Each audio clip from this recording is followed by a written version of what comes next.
tomorrow morning, the first day of wildcard weekend. We're going to be here breaking down this matchup and the film behind it. Stay tuned.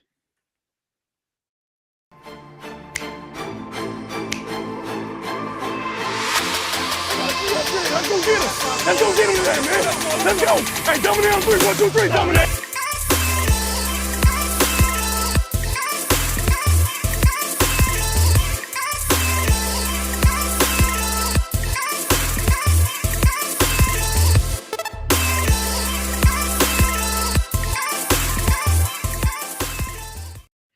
What's going on, everybody? Welcome back to a morning upload here. I'm with my guy Jonnydels up this morning on Friday, right before the game. Johnny, how you doing? Oh, we're doing fantastic. It's a nice, brisk, cool day in Alabama, so we're doing good. It's going to be a lot drier than out there in California, where everybody's going to be wearing their ponchos to the game, probably. Yeah, and I'm one of the guys who will be going to that game, so poncho it is for me as well. It's going to be a fun one, though. The 49ers facing off against the Seahawks, third time this year after sweeping them in the regular season. So, one of those division rivalries that is going to come back. I know 49er fans have a bitter taste of that third time because they faced the Rams last year after sweeping them and lost in the NFC Championship game. Oh yeah, I mean, and I think there's fan PTSD from Seattle too, because we've Mhm. had so many rough losses, and especially if you look at the Harbaugh era, they were the dragon we couldn't slay, Mhm. and when people say it's so hard to beat a team 3 times in one season, I always say look back to that 2013 or to the 2013 championship game that we played probably the best game of the year that year as far as in a lot of ways considering the opponent, and it still wasn't enough to beat the team that had beat us twice before. So it is very hard for the team who has lost twice to come back and win, because oftentimes the other team is actually just better than you. Yeah, I mean, that's true. And a lot of people have been saying kind of how it is tough to beat a team three times. Well, some solace for 49er fans. In general, it actually isn't as tough as you'd expect. I think it's teams are 14-9 overall when seeing a team a third time after sweeping them in the regular season, and that gets better when they see them at home. They're actually 12-6 when seeing that same team at home since 1970, which was when the merger started. So, just based on the odds, the 49ers have two-thirds chance to win this game. Obviously, it goes much deeper than that.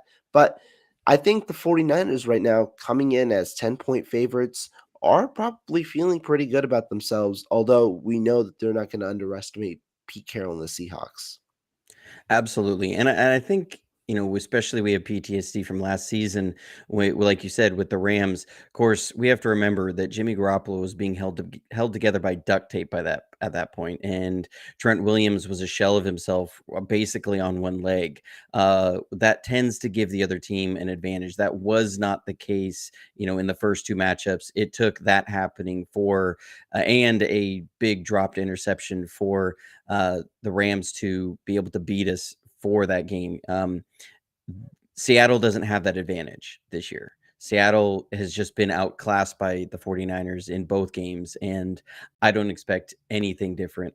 Pete Carroll is Pete Carroll, and he always comes with his teams play very disciplined. But man, I just don't see how this game, if this game is close, I'm gonna be very disappointed in our team. I'll put it that way. I watched the film on Seattle for their past 4 or 5 games, and uh it was not great.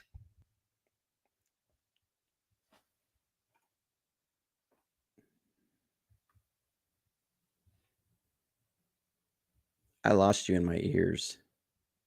Are we good now? Hey, there you go. There you go. There we go. Seattle, they're a team that has been on a bit of a slide recently. They're not one of the teams that you'd expect to be scared of kind of going to the playoffs. That's why a lot of people said the Packers were going to be a more difficult matchup because of the way that they're playing, maybe even the Lions. But overall, I think the 49ers and the Seahawks, it's going to be a fun matchup, but Seattle, you're right. In the past 5 games, I mean, Geno Smith has not played to the level that he played recently, and I think, um, like it is a vital part of their offense. But with the rain that's going to happen, obviously, the 49ers are going to have to kind of face the ground game a lot more. And when you talk about that, what I mean is the 49ers obviously they like to run the football a lot. Kyle Shanahan's obviously talked about the 30 times that he wants to hit the ground, but they've become more of a pass centric offense this year because that's their strength. That's one of their strong suits of their team. This game, though, it seems like it's going to be more ground centric, and that might go back to that Week 15 matchup where both teams ran the ball fairly well. What's kind of your thoughts on the run game and how that might impact both sides? So a lot of people are talking about how we should run all over the Seahawks. They're the 30th ranked run defense, and that's a narrative I've seen. That was also what we thought was going to happen when we played them on Thursday Night Football, and we didn't have like the run away with it kind of running performance. And that's actually a lot of what you see with Seattle. They're a sneaky good run defense team in that their numbers don't look great, but when you watch them on film, what you see is they're actually very good about 90% of the time. It's the other 10% that get them. So 90% of the time, you're gonna get a 2, 3, 4-yard run. That's it. They're gonna play. They're very sound. They're gap sound. They do a very good job, but they have been giving up explosive runs. I believe they're third worst in the league in giving up explosive runs, which is runs of 12 or more yards. And that's exactly what you see on film is that they'll have a run for 2 yards, 3 yards, play everything gap sound, and then there'll be a misdirection run in there somewhere where somebody over pursues and the other team busts one for 35 yards or 20 yards. There's a lot of that. So that was even the story of our Thursday night game. If you look at Christian McCaffrey, most of it were 3, 4-yard runs. And he did have one, like a 35-yard run early in the game, but that was the only big run. A lot of it was just a grounded out game. If you take away that run, Christian McCaffrey was averaging like 4 yards a carry, which is well below his season average.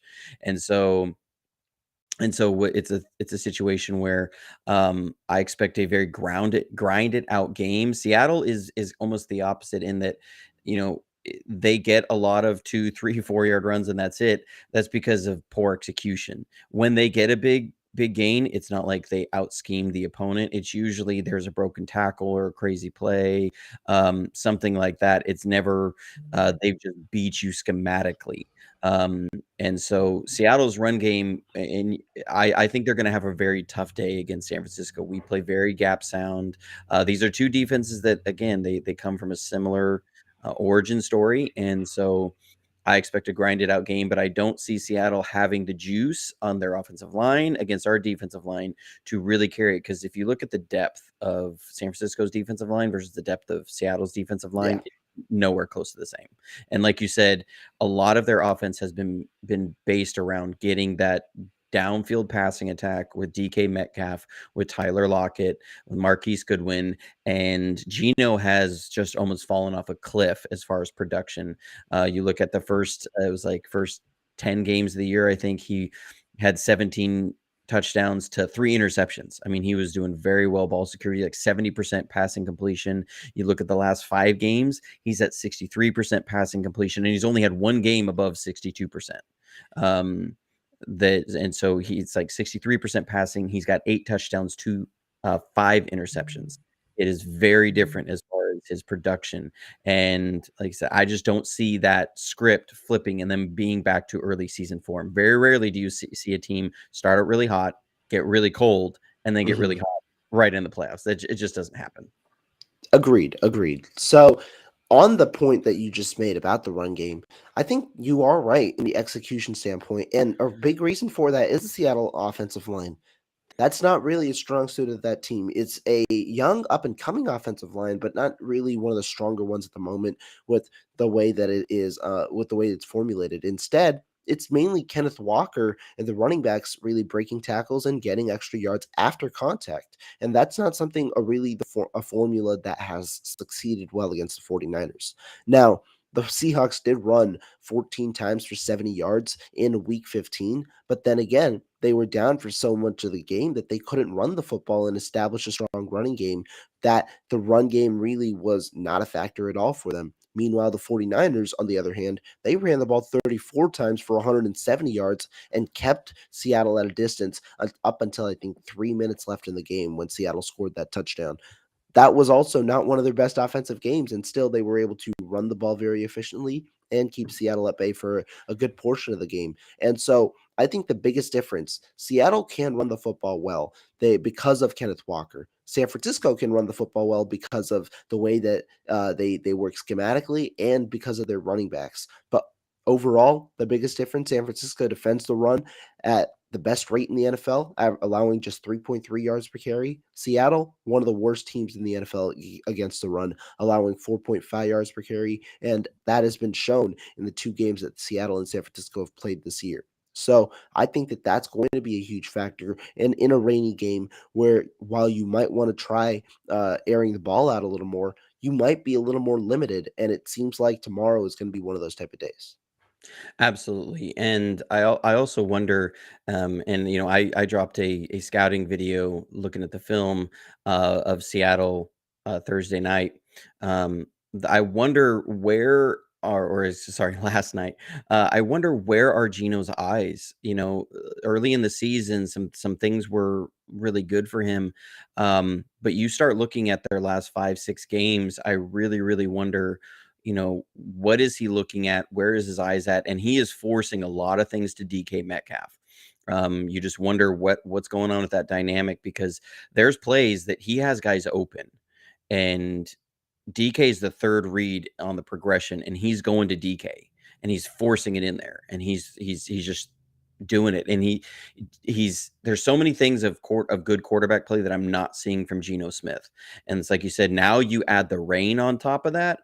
That's really looking like it's going to be a rough game for him. I mean, there was a play, it was against the Rams. They're running a double post concept, and he should have had DK in the end zone, but he doesn't look off the free safety, and so he's trying to make a tight window throw. Because it's such a tight window throw, the corner is able to break on it and bat it down. He threw an interception against Kansas City. He's got Marquise Goodwin on a fade. It was actually it's an option route, sort of. It's a side adjust route where it's a fade versus a single safety, and it's a deep out versus a two safety. And right at his drop back, Geno stares straight down to Marquise Goodwin. The single safety rolls over the top so far that as Marquise Goodwin is coming out of his break to start stacking the corner, he looks up and he sees the safety. He thinks they've rotated into a two safety because the safety has jumped so hard on Geno staring it down that he runs an out route. So he's thinking it's a two safety. He breaks out. It's a deep out. Geno throws the fade. Easy pick for the safety. I mean, one of the guy's easiest interceptions of his career. You're seeing that kind of stuff from Geno. He is not seeing the field well. He's staring things down. He's telegraphing everywhere he goes. He's not looking defenders off. I was watching the film, almost licking my chops for our 49ers defense, going, if this is the way that Geno plays in the rain in San Francisco, this game will be over by the second quarter.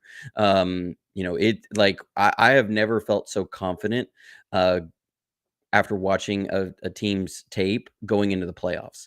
And I've been watching our matchups, since we've been in the playoffs in 2019. And I always felt like, the fan in me comes away from the tape saying, okay, yeah, we have a good chance. Here's what we have to do. Here's what's going to be. This was a game that I came out and I was like, this shouldn't even be close. This should be a blowout win. That's how bad Seattle's offensive tape was. There you have it. That is astounding, especially given how Seattle has had success. Really, Seattle over the first, maybe 13 weeks of the year before that recent slide when they were the number one seed in the NFC West, they were relying on that offense. They were a high octane offense and a poor defense. Really, they were one sided for the majority of the season. And when that one side kind of falls a little bit, you understand why they go from 7-4 and end up where they did at the end of the year with the slide that they had. A bit of a quick transition because it did just come out. The AP All-Pro teams just came out for the 49ers, and there are, I think, 4 players that made first team, 2 players that made second team, and a couple of potential snugs. So I want to ask your opinion on the first team guys and the second team guys before we move on First team, Trent Williams got left tackle. Nick Bosa was one, I believe, of three edge rushers to make first team. Fred Warner was one of three linebackers, and Talanoa Hufanga was one of two safeties. Let's start with the top and then move down to the bottom. What do you think of those four?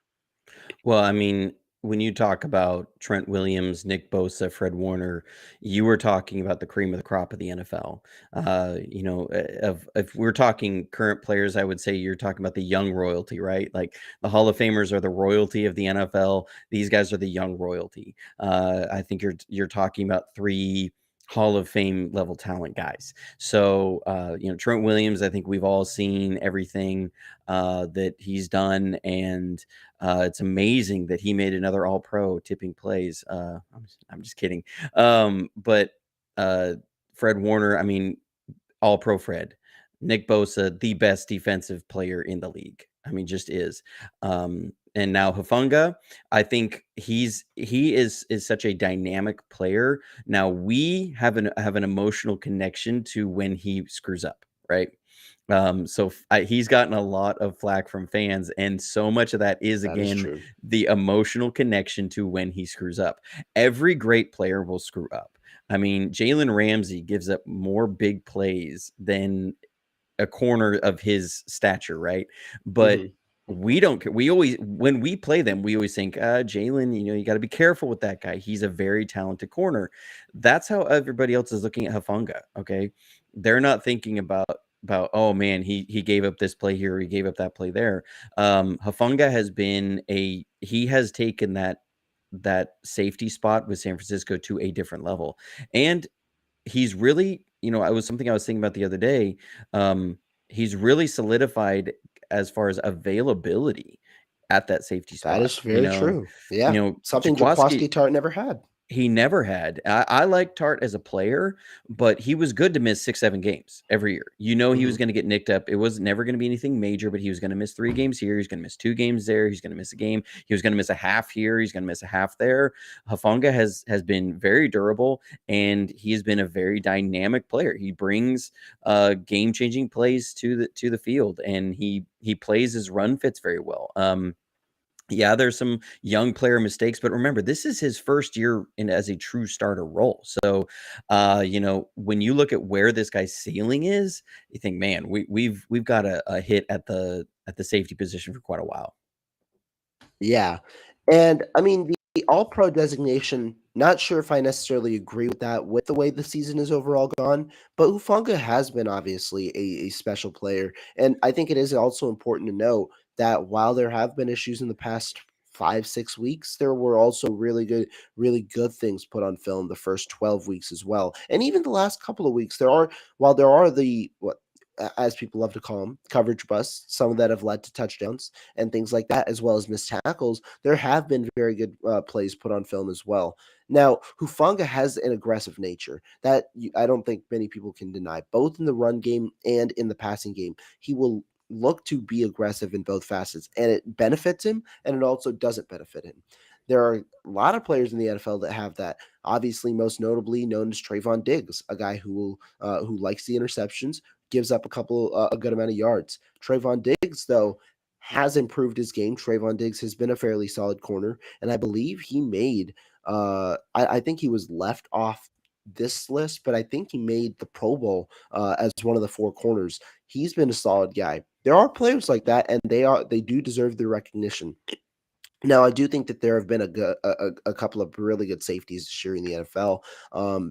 And it depends on how you view what essentially you prioritize when it comes to your safeties. But Ufanga's been a solid player, and I think that given that there were only two spots, I don't know if I'd put him in on first team, maybe not even second team, but he's been a very solid safety and something the 49ers have not had for a while because of the factors that you mentioned in durability. Most importantly, though, being the ability to make plays. Not really a known thing for the 49ers at the safety position, but Hufanga has those interceptions this year. He's had the ability to make TFLs in the backfield, shooting out, and really the skills that a lot of people said that he may not have, such as that quick burst, the acceleration, and the ability to have good pass coverage because of that. a lot of people are seeing that they've been proven wrong this year. Absolutely. And, one thing that also sometimes gets uh, left unnoticed is his tackling ability. He's a very good open field tackler, and that means a lot. I've seen a number of games where if he doesn't make a tackle, it's a huge gain, and Hafunga just comes up, makes a tackle, and it's a 2 yard gain. That's one of those plays that just seems so routine, and it's never going to make the highlight reel. It's never going to make the sports talk, but you see a lot of those plays from him where he's just a solid player. He's tough to get on as far as to get a blocker on him. He's slippery. He's instinctual. He explodes when he sees it. He goes for it. That's also got him in trouble. But there's no hesitation in his game. It was like I used to have a band director when I was in high school. He had a saying. He said, "If you're going to make a mistake, make it big." And that's a funga, right? And the reason why he would say that is because when you play timidly, when you act timidly in something, when you're performing, you're just going to be all mediocre at best. But if you really go for it and you're confident in what you do, then you'll have a lot of really good. And now you may have a big mistake every once in a while, but he can't change the way he plays because you see all the other good that comes with it. Now, if he can, get rid of those bad, we're talking, a first team all pro for the next 10 years. So, he's a guy that you Right. can't help but just love. Exactly. And funny enough, a lot of people like to point at the nitpicks of Hufanga. Hufanga had a bit of a tackling issue to begin the year in terms of his missed tackle rate. Last 7 games, hasn't missed a tackle. That's been how impressive he's been over the last 7 games. Because while there have been the issues in coverage, there are also you got to take the good with the bad, and there has been a lot of good when it comes to Talanoa Hufanga, and it's good to see the growth, right? Kind of a mid-season change from the missed tackle rate to what it is right now. And so, while it ends up being fairly high for the season at around 7%, it's still a very good sign that you saw towards the end of the year. And so, yeah, that's a good thing to see from Talanoa Hufanga. Moving on to the second team, we got George Kittle at tight end. Obviously, Kelsey got first team, Kittle got second team, and then special teamer George Odom got his second career All Pro, this time on second team. Yeah, George Odom's been an interesting player. Hasn't seen the field a lot as far as you know, actually during defense, but got special team. Now, special teams is one thing I don't know a whole lot about. I'm actually working on trying to get an NFL player on to help me break down some special team stuff. That's something in the work on my channel. I don't know if that'll happen or not. Hopefully it will. But great job. He was an offseason pickup. I mean, another great addition by John Lynch. And George Kittle, I mean, we all know it's him and Kelsey are the top two in the league for tight ends. It's been like that, and I don't see it changing. There's been a number of good tight ends who've come out, like a Darren Waller, but they're it's like those two are in a tier above everybody else, and they're head and shoulders above everybody else. And you just wonder if George Kittle hadn't had an issue with a hamstring earlier in the year, because Kyle Shanahan talked about that a couple weeks ago. They said, "Well, why has George Kittle suddenly seemed to just appear?" And he said, "Well, he was slowed with an injury, his hamstring and stuff." And you just wonder where would he be if he had been able to be healthy all year. That's the only concern we have with George is he plays the way George plays, and how's his durability? Because one thing that Kelsey's shown is incredible durability. I mean, he's just always there for Mahomes. It's Mahomes and Kelsey. But yeah, I mean, gotta love Kittle. Agreed. I mean, in the first half of the year, you're right. He was a little slower, be it quarterback issues and not getting him the football, be it Kittle himself with the injuries, be it the way defenses were approaching him. I think the major thing that really changed was the acquisition of Christian McCaffrey, because it really forces defenses to not hone in on Kittle, especially when route combinations have Kittle and McCaffrey on the same side of the field. It allows more open ground for Kittle when people crash down to the flat to cover McCaffrey, and it gets him the ball in space where Kittle has obviously proven that he is one of the best in the business at operating in that area. So it's been a good change for Kittle. That's why you've seen these 2 touchdown games, and also he's got a quarterback now that focuses a little more on him and targets him more heavily with the ball. Now, there have been times where Purdy has missed Kittle over the middle of the field, be it on corner routes, be it on crosser routes, whatever it may be. But Kittle and Purdy have developed a connection. It's a good thing to see, especially in the red zone where Kittle has been getting targets recently. And it's just another threat for the 49ers because Kittle has proven how good of a pass catcher that he's been in recent years. And now, this year, I really thought his run game, his run blocking continued. And I thought it was a little more highlighted, especially early, because of the lack of targets in the passing game, which I thought was fun because it showed more love to Kittle in that aspect. But he was a very good, well-rounded player this year. And yeah, I mean, Travis Kelce is Travis Kelce. He's going to get that first team All Pro because of the durability, because of the consistency that he has in the passing game. But Kittle, I think this is a well-deserved All Pro second team. Absolutely. Yep. 100% agree. Yeah, and the final one, or we'll talk about some snubs because there were a couple of them. I saw a comment about two of them: Christian McCaffrey, Drake Greenlaw, and then I believe I think Mitch Wisnowski was also in there as well. But we can talk about these two specifically. What did you think about these two? Did you think they'd make the teams or not? It's hard after they also missed the Pro Bowl. Generally, if somebody didn't make the Pro Bowl, which again is voted on by coaches, players, and fans, generally, if somebody doesn't make the Pro Bowl, they're not going to make the All Pro because the Pro Bowl list is always longer than All Pro, right? Mhm. I think there's a perception thing there with Christian McCaffrey of it's kind of the same thing that everybody had with the Mike Shanahan offense back in the day, where people would say, Mike Shanahan's able to just grab these guys in the 5th round and they turn into 1,000-yard rushers.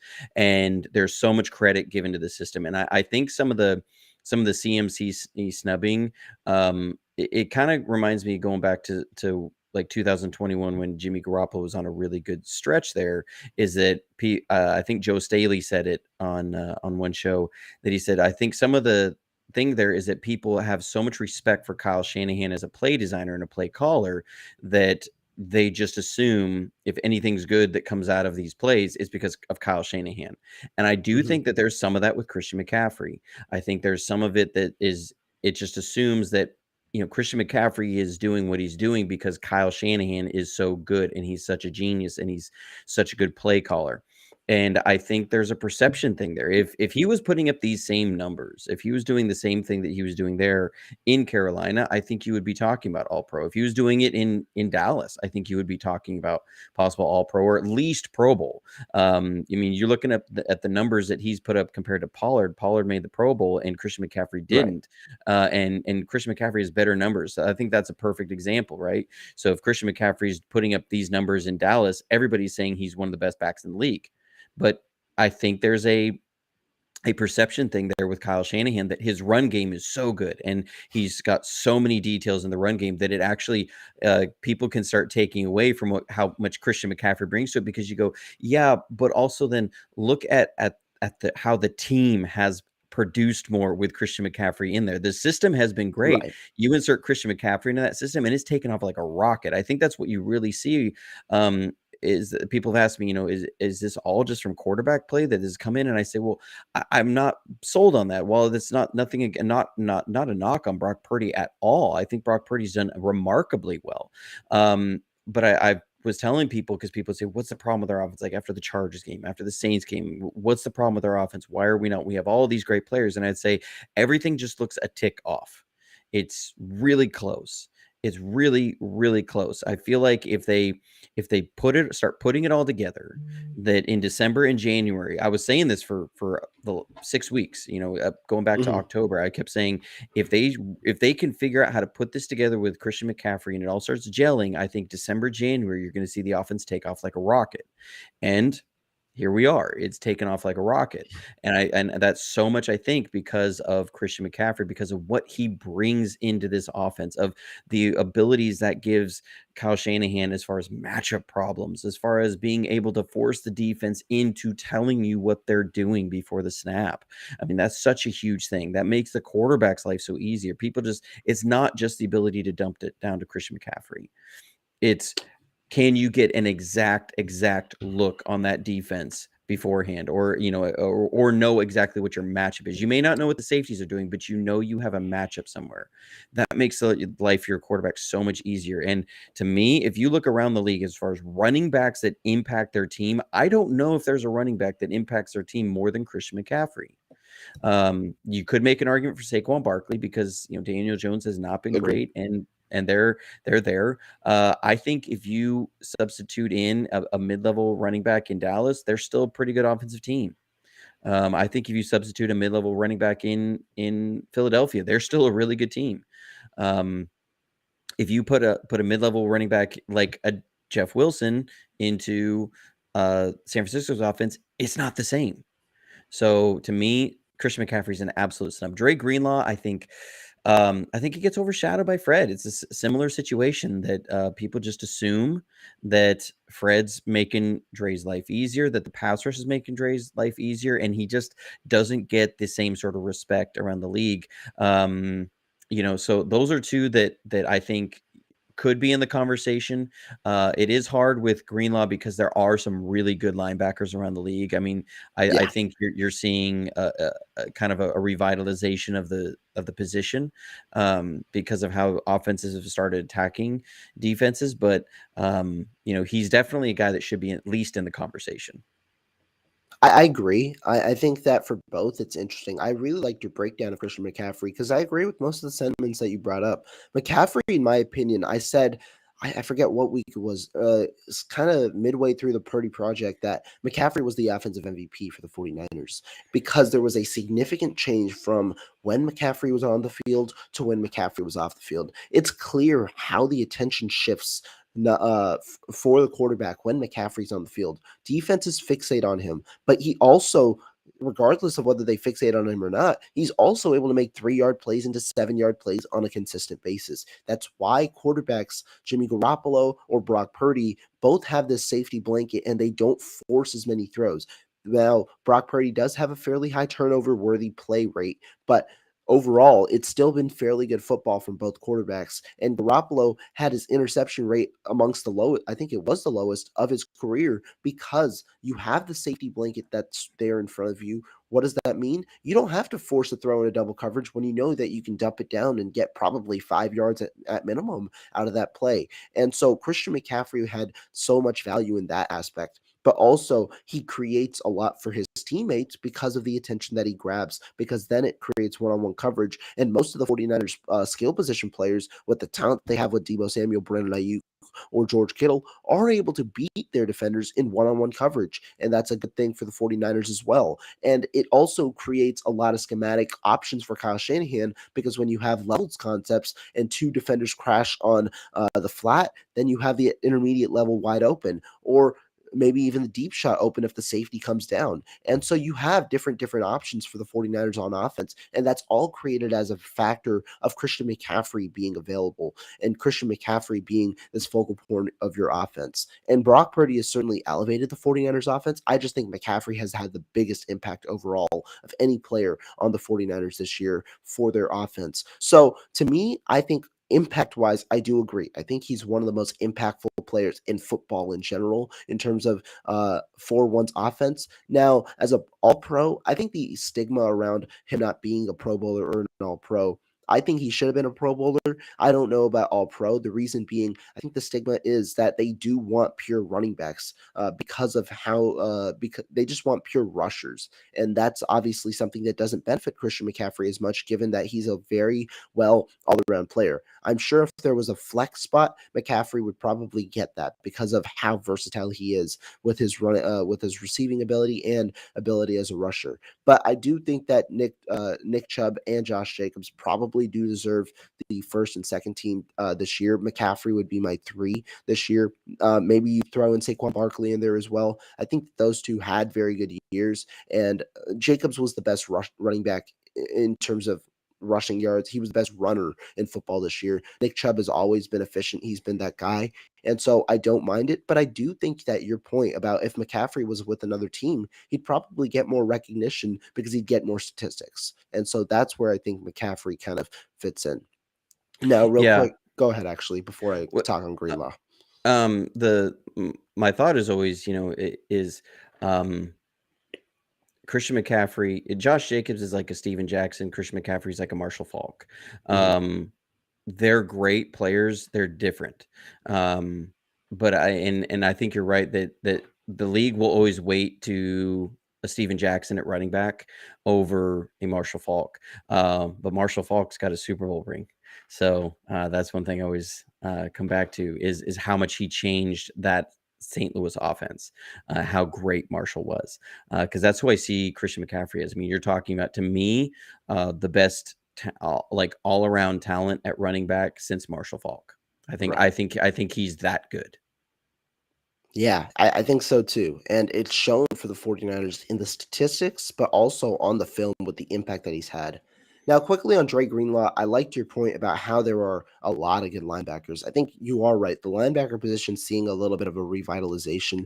Fred Warner, I think, was a deserved first team. I think I like Roquan Smith as a first team. And I even like the selection of Matt Milano. I've watched a little bit of Buffalo football this year. I think Matt Milano is an underrated linebacker. I didn't mind that. Now, the second team linebackers were C.J. Mosley of the New York Jets, Bobby Wagner of the Rams, and Demario Davis of the Saints.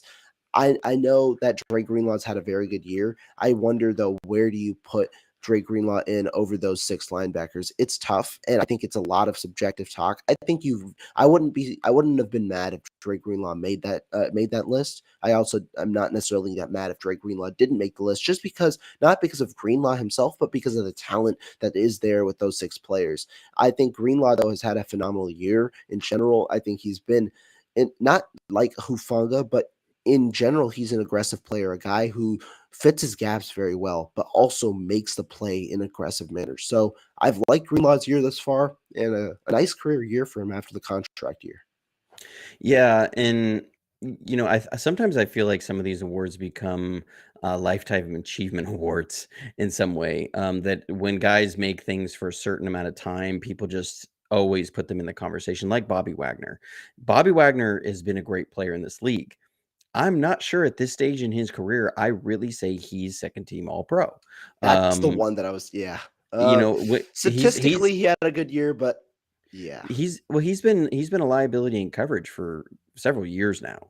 And where the conversation I also come back with Dre Greenlaw is, I think one thing that hurts him is the position he plays versus Fred Warner and how he's used in the defense, because they ask Fred Warner to do a lot more things than Dre Greenlaw.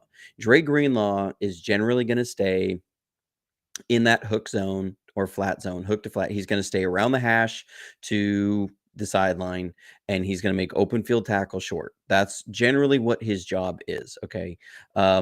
Fred Warner is asked to do a lot more things in coverage, as far as there's times like Tampa 2, he's got to match the number 3 down the middle of the field, which that could be a tight end. It could be a receiver. I mean, we saw it against Tampa Bay. He was matching Julio Jones down the middle of the field. right. What linebacker are teams saying we're going to match Julio, put a linebacker on Julio Jones and match him down the field? Very few teams feel confident in that. We'll have him play a matching zone off of these blitz packages we have, where he's got to pick up the number 3 inside. And that could be, I mean, there's been times that's been Cooper Kupp. And we have no hesitation in matching Fred Warner up on Cooper Kupp. Dre Greenlaw is not asked to do those same things. He's not asked to match the number 3s. He's not asked to match deep down the seams. Now, sometimes he in the cover 2, he does need to match the number 2 down the seam, Right. and there's times, or squeeze the seam, and there's sometimes he's missed that. But overall, he's going to be that short area tackling guy, and he's just not asked to do all the things that Fred Warner is. And I think that's why, again, when you talk about Fred Warner, there's just a different level of linebacker play from Fred, because he's asked to do things that very few linebackers can even think about doing in this league. And Fred Warner does them on a weekly basis. You see it every week on film. Fred is doing these things, and he allows so much more for the defense. I think it's easier, as I know this is going to maybe draw some hate. It's easier to replace Greenlaw on our defense than it is to replace Fred Warner. Greenlaw goes out, Alshire comes in. You're going to have a little bit of a drop off, but it's not going to be near as what it would be if you have Fred Warner go out, as far as just what you can do on defense. I think so too. I think that while it's no knock on Greenlaw. It is true that Warner does more, and unfortunately, the more isn't always seen unless you watch the film again because it's not going to pop up on a stat sheet when you cover a tight end 10 yards down the field when you cover a receiver or anything. But I think that is true. And Greenlaw, I mean, while that is his role, it's a limited role. I think he fills that role very well, and I think that that's a good thing that you want to see. He makes very open field tackles is a strength of Greenlaw as well, which is not necessarily something you always necessarily see from a linebacker. But Greenlaw fits his gaps, is able to make those open field tackles when he's in that position, and that really forces the 49ers or really forces opponents for the 49ers to uh, throw it downfield more. And sometimes that has led to good plays, sometimes that has led to bad plays. But when the A dot of opposing quarterbacks is fairly low, you see more and more punts because the 49ers are able to wrap up short of the sticks. Now, they haven't been necessarily a great screen defending team, but overall, they've been a good team when it comes to open field tackles, and that's why their defense is as good as their defense has been. Absolutely, absolutely. Now, I want to ask you an interesting question because you've watched both sides very, very closely. The defense has been a number one unit for a good portion of the year. The offense, though, has seen a revitalization recently and has been scoring a good amount of points. As of now, which side do you think is the stronger side for the 49ers? That's tough. I would say the defense still. While we can look at that the defense has laid a couple eggs this season, um, the offense, just to me, the offense is not as well rounded. I would say and that's what's crazy to say about our offense. We're putting up lots of points, and it still feels like there's still more to be done. Um, we saw against the Cardinals, Debo really didn't have much, but and there the first half, it felt like they could have put another 7, 10 points on the scoreboard. You just wonder, when this offense starts getting everybody really clicking and involved and just humming, are we going to see the kind of stuff like we saw in the 2019 playoffs of against Minnesota and Green Bay, where it's like every time our team got the ball, it was going to be 7 yards every play until they scored. 7+ yards, I should say. I mean, it was like when we went against Green Bay, we were averaging 7.1 yards per carry, something like that in that game. Yeah. I Mhm. mean, it was like every time we ran a play, it was going to be 7 to 50 yards, right? And it just felt like that offense was unstoppable in that game. You feel like the offense still has room to get there, and it still can get better. The defense, it felt like, a lot of their games, they're playing about as well as they can. The Cardinals game, we gave up one drive. Uh, Mhm. there was the big flea flicker that, if you watched Hard Knocks, apparently Arizona had been working on that play all season long, and they busted out apparently when Cliff Kingsbury is trying to save his job. Um, and even on that play, AJ Green pushes Lenore in the back. I mean, it was as clear as day. I don't hate Lenore on that one. But they gave up one drive against the Cardinals. They've been a team that has been very sound defensively. And like you said, Josh Jacobs was the reason that we were struggling against Las Vegas. And if you look at the second half of that game, it was like 3 plays. It really was. You're talking like a crazy off schedule play to Devontae Adams. They lose him. It's just Stidham is running around and he sneaks behind the defense. There's the deep bomb to Devontae Adams. That was it a catch? Was it not a catch? Mm. That whole situation. And then there was a jump ball to Devontae Adams in the end zone. That was their offense in the second half. That led to 17 points. That's that when I look at that, I go, oh, okay. That this is all it was. Uh, and so I don't know. I think, man, I don't see this defense as having a lot of holes. And I think they're as good as they can be and as they will be. And that's another thing this Saturday. I just don't see the Seahawks being able to do anything on them. Yeah, I do wonder how this defense will play kind of going down the line against more tougher opponents, potentially Dallas Cowboys, potentially the Philadelphia Eagles. I don't know how tough necessarily this matchup will be, but for this question, I think you can view it multiple ways. You can view it as the season's progressing. You could view it overall for the season. I'm going to view it right now as it is. Right now, I think the offense has been on a tear. I think they've been the last 6, 7 games as strong as any offense in the NFL. That's why they've ranked as high as they have in several statistics, several categories: yards per play, yards per game, points scored, all that kind of jazz. And I think right now the offense is at one of the higher points that it's been. Brock Purdy has had some really good games. He's had some okay games, but I think that he's also had this leveling out type of play where I wonder how that changes in the playoffs, but I don't necessarily think that changes too much in week 1 of the playoffs. And I think the offense right now is at a high point. Defense, I think, is still a very good unit. The reason that I'd say the offense right now is better is because of the recent slide. Some of it has been in coverage, some of it it's kind of been a variety of things, right? The 49ers have done very good in getting pressure on quarterbacks. But in week 17, they didn't get a single sack on Jarrett Stidham. I think it's a part also of finishing those plays. And also sometimes when you get the pressure, it allows the quarterback to evade the pocket and allows the quarterbacks to, when they have that sneaky athleticism, to extend plays. And that's where some of these, you can't hold coverage for 7 seconds. So that's where some of these plays get extended and can convert into big time opportunities. And so to me, I think the defense right now is a very strong unit. I think the offense right now, though, is playing better because they're elevating right now while the defense is kind of at the same level, if not a little below. And yeah, I mean that's a tough question because I mean it's it's kind of like 1A, 1B. Yeah. Both are firing at a high level. The defense, I think, I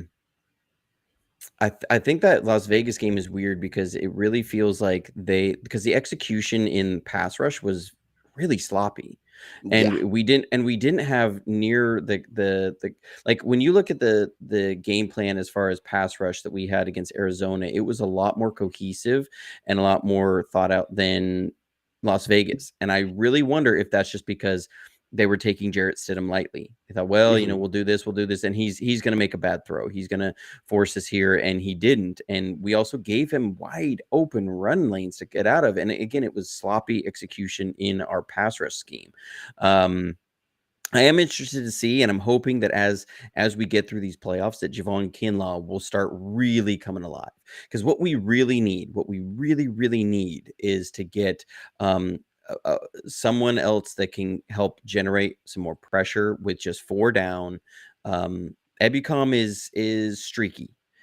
He's kind of like a streaky shooter in basketball. He will have his moments, and then he'll be just disappear for 5, 6 plays. Armstead does a lot of dirty work, and he has a lot of bull rushes, but we need that option to be able to add somebody else in there to really take that, because Bosa is going to be Bosa. But like Hmm. you said, the pass rush has not been where it needs to be. If you look at our pass rush 2021, pass rush 2019, it was better than it is now. Now I think our coverage unit is better than it was those years, for the most part, mainly because of the addition of Mooney Ward. Um, Agreed. Yeah. I would say that Mooney Ward and Lenore is better than Emmanuel Mosley and Ambry Thomas. And then you also have Hafunga and Gibson back there. And Gibson's playing out of his mind. I mean, he's playing at a really high level. Jimmy Ward in the slot has been a huge thing. I mean, he has been so good in the slot, especially with the kind of zone defenses we play. And they all stuff the run. I think our run defense is better than it's been the last couple of years, though, and that's what's exciting, is to see that. So somebody asked, how did I acquire the Flame of the West to reforge Narsil? I got it on eBay. It shipped from India, so that's where I got Narsil from. But no, talking about what you just said, I do agree. I mean, overall, there are significant portions of this team that are better. Coverage obviously being the main one from last year, right? Coverage, and I think coverage can be looped into the turnovers. Something we've seen that's been a huge ordeal for the 49ers this year has been the turnover differential. They went from one of the middling teams. They weren't really a turnover generating machine last year. They were really in the bottom half of the NFL, and that changed a lot of games. When you talk about turnovers, the 49ers, I mean, when you win the turnover battle, you're going to win games. Not necessarily something that really alarms a lot of bells, but how many games are you going to win the turnover battle? That's the amount of games that you're going to win. Last year, I think it was only 5 that the 49ers won the turnover battle for, and then they won the remaining of their games in when the turnover battle was even. This year, though, the 49ers won the turnover battle in 10 of their games, including their last 8 wins. And so that's the huge part. They went 10-0 in those games. The 4 times they lost the turnover battle this year was their 4 losses. And so overall, you can see there's a clear pattern when with turnover differential and with wins. And so the 49ers, they're the best team in turnover differential this entire year. They've been creating turnovers at a very high rate, but more importantly, they're not putting the ball on the ground or throwing the ball to opposing teams. They're one of the best as well in not in what do you call it? In not creating turnovers as well. They've been efficient on both sides in that way. And that's one other portion where you could say offense has been doing their job, defense has been doing their job as well. Absolutely. It's complementary football, and it's something that people say all the time, but what does it actually mean? And, it really reminds me of the 2011 49ers, that one thing they were really, really good at was the turnover differential. I think that year we had like 37 takeaways and like 10 turnovers. That was it. And the team won like almost every game. It's just like every game, the 49ers were just rolling through people, and they were able to do this and have a great ranked defense. And it wasn't like they had a high explosive offense. I mean, that offense was not like they were leading the league in 3 and outs. But it just shows that when you have a great defense, if you don't put them in a bad position, you will win a lot of games. And I mean, that's what's exciting about this team is you say, we're really good at not turning over the ball because it's come around and said, okay, we have Christian McCaffrey who's Bo Jackson in Tecmo Bowl, and you can give him the ball in a screen pass and he'll beat 3 guys into the end zone. And so we just have to wait for that opportunity. It will come eventually. It will be there. So just don't force anything. And our defense isn't going to be giving up a bunch of 80-yard drives. I mean, generally, and it's like you say, when we win that turnover battle, we win. That's the facts of it. So I think during the playoffs, it's going to be if we win that turnover battle, I don't see us losing the rest of the season. Yes, I will say it all the way through the end of the season, including Super Bowl. If you look at the great teams in the AFC, what's been Josh Allen's problem when they've lost games is because he has turnovers. You can Agreed. have Yeah. some of the greatest players out there and some of the most talented players. You turn that ball over, you will make it harder for your team to win. So, ball security, take the ball away, you win a lot of games. I agree. And I think that that's going to be another factor in the playoffs, right? How do the 49ers match up in the turnover battle? Now, a team that I'm interested to see if they do face off against is the Dallas Cowboys, because they've been a team the last 2 years that have been doing good in the turnover battle. Remember last year, though, the 49ers beat the Dallas Cowboys despite them generating, I believe, the most or second most turnovers in the NFL in general. So I'm interested to see how that battle goes this year, if that happens. But for the last topic of the day, I wanted to share some love to the guys I know you've been watching very closely on film, the Unsung Heroes. There was a tweet that went out last week about this, and I wanted to kind of get your thoughts. Who are your unsung heroes for the team this year? I would say defense. I would say the rotational defensive line. Um, you could put that's a blanket statement, but you can put a number of names in there. You can put Givens, you can put Hyder, you can put T.Y. McGill, you can put Keem Spence, you can put Jordan Willis in there, you can put Amenahu in there. I think when you look at that group, the ability, the flexibility they have to be able to give Bosa and Armstead and Kinlaw breathers to be able to go out and play at a high level when they come back in, and that they have been so productive when they've been in there, and they've been such good role players. I mean, you look at like T.Y. McGill, he plays his role so well, and he's a guy that, man, has flashed on the film the last few years, or sorry, last few weeks. I mean, I'm getting hyped about T.Y. McGill. Like he reminds me of DJ Jones 2019. That's who he reminds me of when I watch him on film. And we all saw who DJ became over the years, and then went to Denver last year. That's what TJ McGill reminds me of right now, or TY McGill, sorry, not TJ. And so I would say the rotational defensive line, all those guys, to me, unsung heroes right there. Yeah, I like him, especially T.Y. McGill, a guy who we really just picked off the street and has been a phenomenal addition for the 49ers. I remember there was a good portion of time, obviously, where we didn't have Ark Armstead and Javon Kinlaw when T.Y. McGill returned, and yet, or when T.Y. McGill was on the team. And the 49ers really didn't lose a beat when they were gone. They held up in run defense, were still the best team in run defense. And when Armstead came back, you now can plug and play McGill, especially after Kevin Givens suffered that MCL sprain that cost him a good amount of time over the end of the season. You now can plug and play McGill. And like you said, those rotational defensive linemen, they're important because they allow guys like Javon Kinlaw to get back into game shape, to get back into being comfortable and being confident into their own play, because you don't have to play 70 snaps a game. You don't have to play 50 snaps a game. You can play the 30% of defensive snaps instead and get back into the groove of things while also making an impact on the team. That's been the kind of like the MO for the 49ers the last 2 years. Defensive line, you got to stack up different bodies, and you've got to utilize a rotation. It's been able to keep players fresh and healthy, and also when players do get down with injury, have players that can replace them. Maybe not necessarily to their caliber, but have players that can replace them and still produce the same statistics that you did without those guys. And that was shown this year.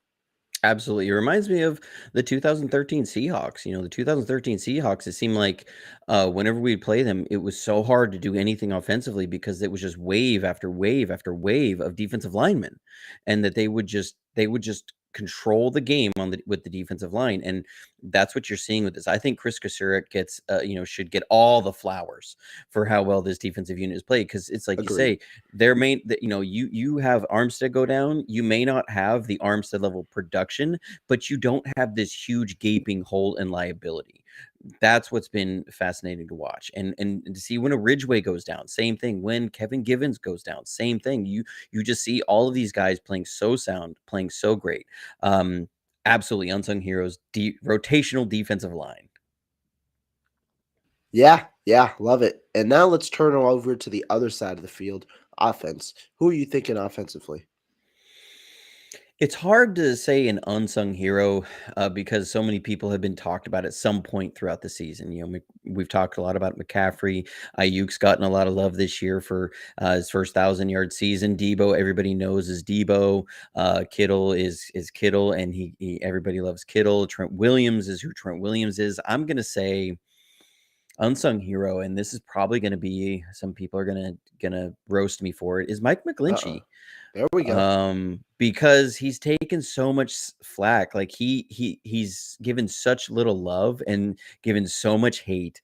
McGlinchey has his McGlinchey moments, but there are so many plays that he just plays solid, and he is so good in the run game that I think he just doesn't get the attention and the positivity that he really deserves. And he's going to be a well-paid player in this offseason, whether it's with the 49ers or somebody else. Because when I look at, the big thing is, oh man, we got to get McGlinchey out of there. I look around and I go, I don't see a path to upgrading over McGlinchey. I just don't. I don't see anybody coming out in free agency this year. I don't see anybody that we're going to be able to in a position to draft this year that would be an upgrade over Mike McGlinchey. So to me, unsung hero, Mike McGlinchey. That's a very funny one. I think a lot of fans are going to like that. I actually have been in agreement with you. I think that you're right. And a lot of people don't understand how rare it is to have really good right tackles. Left tackles have been pretty strong over the last couple of years, and still, I think it's tough to find a really good left tackle as well. But Mike McGlinchey has definitely done his job this year. He's had his moments. You're right. He's had his ups and downs. Unfortunately, some of the downs come at very inopportune times. But Mike McGlinchey has been very solid, and he is a solid run defender. I thought he improved his pass protection this year. And funny enough, 49er fans, they keep asking for an upgrade. You're right. Where's the upgrade? I don't know where you can find an upgrade with the way the 49ers roster is comprised. You're not going to have a pick until the third round. And offensive tackle, well, it's a position of need for several teams in the NFL. Teams are going to reach for offensive tackle in the draft. You're not going to find likely a day one starter at offensive tackle in the third round. On top of that, you go to free agency. There might be only one option that you may consider an upgrade over Mike McGlinchey due to age and a variety of factors, and that's Caleb McGarry of the Atlanta Falcons. We don't know, though, if Caleb McGarry is going to remain with the Atlanta Falcons or not after this year. The Falcons have the right to franchise tag him. The Falcons could also extend him because he seems like a good part of their offensive line. If McGarry's off the board, there's really no upgrade apart from Mike McGlinchey. And I think fans are going to be a little surprised when Mike McGlinchey's contract comes out. Regardless of where he is, Mike McGlinchey is going to get some good money this offseason. Absolutely. I mean, I think fans are sometimes out of touch with really, like right tackle positions. Is anybody can anybody tell me how well the Houston Texans' right tackle has played this year? No, we're 49ers fans. We don't care. Can Yeah. anybody tell me, how the Cleveland Browns' right tackle has played this year? Nobody cares. We're 49ers fans. It's the right tackle position. We are so out of touch with how things are around the rest of the league for that position. Mike McGlinchey is going to get paid, and he's going to get paid very well. It's like you said, possibly the guy from Atlanta. Again, the question becomes, can we afford him under our salary cap That's with the big all thing. the players He's that going we're to be more playing? than And McGlinchey. right. And so how that's what I mean is I don't see a pathway to that. I don't see how we can afford somebody more expensive than McGlinchey in free agency. I don't see a path to it through the draft. And yeah, I may get smoke for that. I'll take all the smoke on that. I don't care. You can come at me about Mike McGlinchey, because I also look back to last year's playoffs. If we have Mike McGlinchey in there instead of Tom Compton, what is the difference in the playoffs? Because Von Miller was eating Tom Compton alive. Rashawn Gary ate Tom Compton alive in Green Bay. I mean, there were so many plays. He was in the backfield within 2.5 seconds, right through, or sometimes taking Tom Compton with him. McGlinchey has his moments, but you're looking at there's probably 5, 6, 7 less bad moments with McGlinchey in there than there was with Tom Compton. So, to me, I would rather have McGlinchey in there than anybody else on our team right now, and I don't see a path to upgrade it. So, unsung hero is like you say, I'll get the smoke on it. I don't care. I just don't care. Hey, it's a good pick, and I think a good way to end the show. Mike McGlinchey, everyone's favorite 49er, getting some much needed love here on the show. But Johnny, I appreciate your time, and thank you so much for joining me on this Friday morning. Guys in the chat, you guys were always, as always, popping. So thank you guys. Always awesome. Thank you guys so much for taking your time and joining us on this fine Friday morning. Any last thoughts before we head out? Oh man, no, just thanks for having me on. You guys can find me on YouTube at Jonnydels Football Academy. Also, you can find podcasts. We've just launched a new podcast, which episodes coming out Monday and Friday mornings. You can find that on Spotify. You can find that on Apple Podcasts. You can find it on Google Podcasts, or anywhere you get your podcasts. You can find the audio only side. You can also still find it on YouTube. It's just under Jonnydels Football Academy. That's Johnny Dell, like you see it on the screen, with no H. Johnny Dell with no H. So thank you so much for having me on, and the wonderful talk. Yeah, of course. And guys, be sure to like and subscribe to both channels. We're going to be live soon.